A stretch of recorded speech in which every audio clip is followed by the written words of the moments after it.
নতুন এক অধ্যায়ে আমরা সূচনা করলাম আবার সূরাত দোহা থেকে। এখন কথাবার্তার ধরন একটু পাল্টাবে। যদি লক্ষ্য করেন, এই পর্যন্ত আমরা যা পড়েছি, মানে আগের অনেকগুলো সূরার সাথে মিলিয়ে সূরা বালাদ পর্যন্ত একটা ধরন, বা সূরা আমরা যে দেখেছি আগে লাইল পর্যন্ত একটা ধরন, এখন আবার একটু ভিন্ন ধরনের কথাবার্তা হচ্ছে, যেখানে পরকালটা একেবারে সামনে আনা হয়েছে।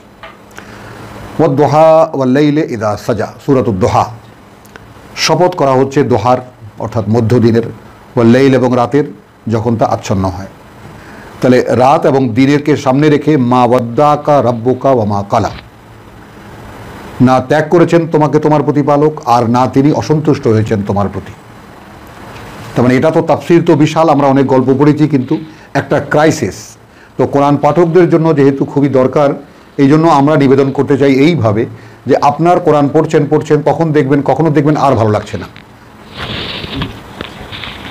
এইটা কোরআনের ক্ষেত্রে যারা একটু আমরা যারা দেখেছি দীর্ঘদিন যাবৎ, তো এটা আমাদের একদম স্পষ্ট অভিজ্ঞতা, এবং আপনাদেরকেও এটা আমরা জানিয়ে দিতে চাই যে আপনি দেখবেন যে বেশ পড়ছেন হঠাৎ করে কারণ কি, এইটার ধর্ম তো আমরা এখন যেভাবে পড়ি সেইটা এইভাবে তো আসেনি।